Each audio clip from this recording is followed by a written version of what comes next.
What's up guys, David Rodriguez here, and today's video is going to be part 2 of our Muscle Monday for the gainer, even though it's Wednesday.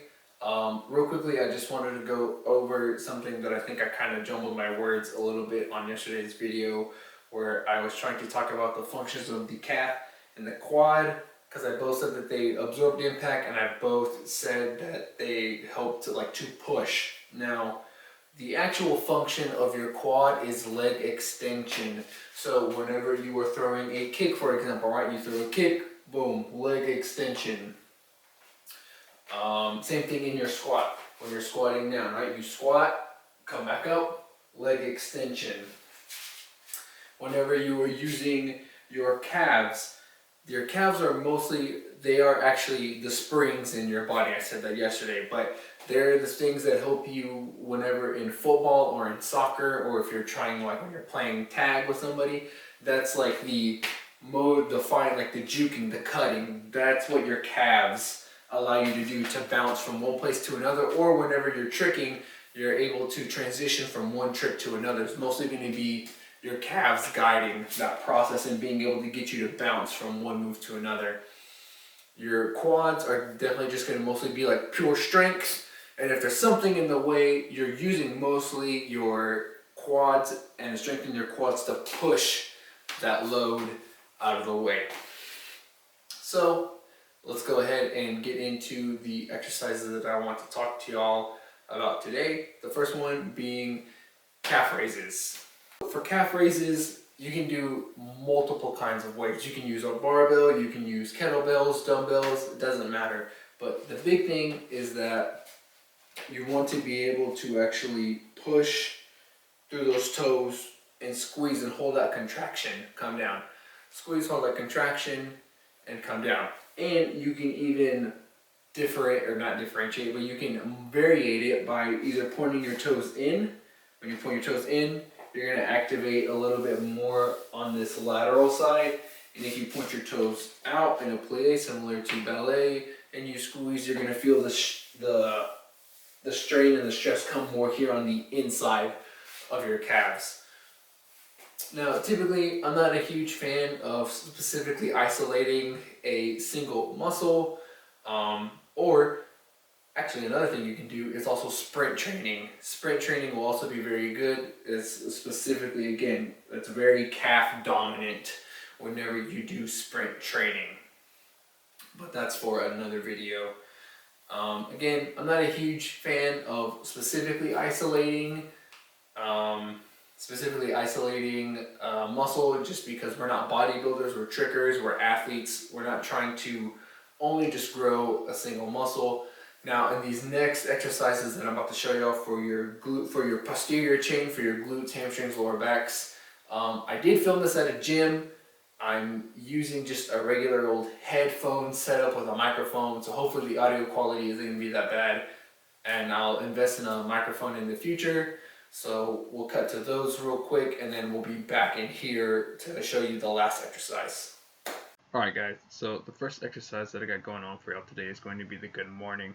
It's going to be a simple hinge exercise, good for developing those hamstrings, those glutes, and that lower back for getting that strengthening that gainer. Now when we approach this bar, we're going to want to go for a low bar setup. So do you see that's a high bar setup, so it's over the top of our shoulders. We don't want that. Trying to get that more into the middle of our back for that low bar setup. Now, whenever we go into this good morning, we're actively going to want to push our hips behind us. So you're not just bending over at the top, you're actually going to push those hips back first before you do anything else, right? So have a slight knee bend, that's fine.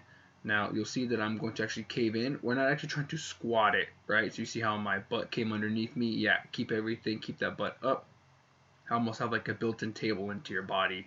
Right, push those hips back, keep that neutral neck. You see everything's a straight line, I'm not looking up or anything, just like that.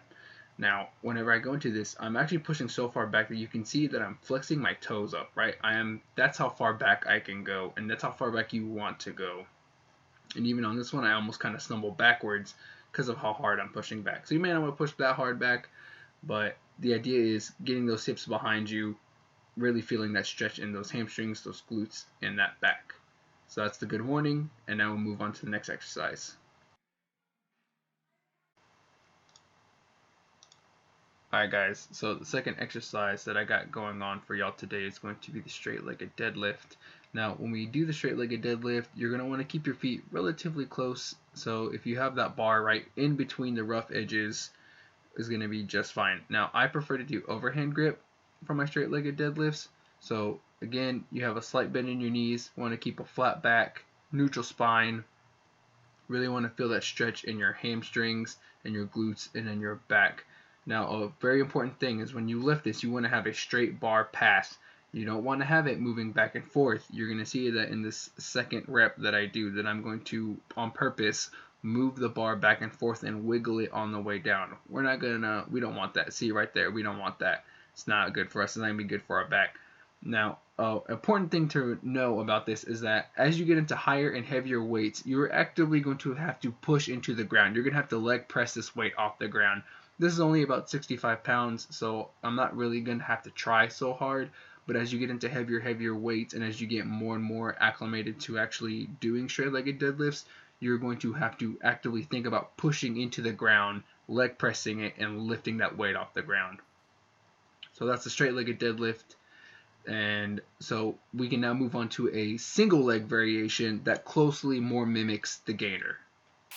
Now, the final exercise is going to be working with our chain, right? So now from the 2 legs, we're going to go into 1 leg. We're going to go into a single leg deadlift.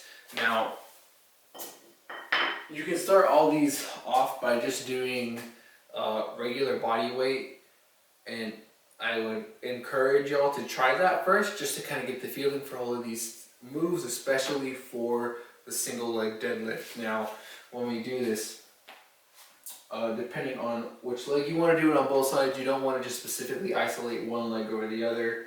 So when we do this, right, squeeze, keeping everything hips square. We don't want to turn out whenever we're doing this exercise. We want to keep everything here nice and tight. You're going to bend here, squeeze, and then bring everything to the top. And obviously to even mimic closer to the actual what a gainer feels like, we'll go from here, swing up. Right? Same thing. Here, come down, everything is flat, everything travels in one straight line all together from toe to head, up. Now, if we're going to add weights to it, I prefer putting it in my opposite hand. So if I'm taking off my left leg, I like to go into my right hand when I hold the weight. Now, with the weight, you don't even have to go down all the way to the ground. You can actually just go right past your knee. So you'll come here, go past that knee, squeeze, boom, bring it up to the top. Past that knee, squeeze, bring it up to the top. Now, another thing that you can do, I've done this before. I don't really think that it made a huge difference for me, but maybe try it out, maybe it makes a huge difference for you to lock in the technique, is that instead of just now having it hanging up and down, you're actively actually going to try and use it for your swing. Now, this is what I mean, right? So whenever you're tricking, usually you go here, you have this one arm to balance you, and this other arm is actively pushing and helping you to swing up and around, especially when you're doing gainer switches or anything like that. So we're going to come down to here, right? So now I have this arm cocked, and when we swing up, squeeze, almost like kind of like a pretend curl, like you're basically doing like a mini curl in your single leg deadlift. So down here, don't fall over, squeeze, here, swing, squeeze, boom, at the top. Now, like I said, I tried that before. I don't really think it made a huge difference. I even put another weight in my hand to kind of help me balance and try to get me to fight and force and to find more of a better balance. Maybe that'll help you, maybe it won't. Try it out, see what you think. So, those are 4 exercises for strengthening your gainer, or at least strengthening the muscles used necessary for your gainer. I hope you learned something today. I hope y'all enjoy this content. Please like, subscribe, follow me, Instagram, stomped.tricking, and I will see you on the next video. Peace.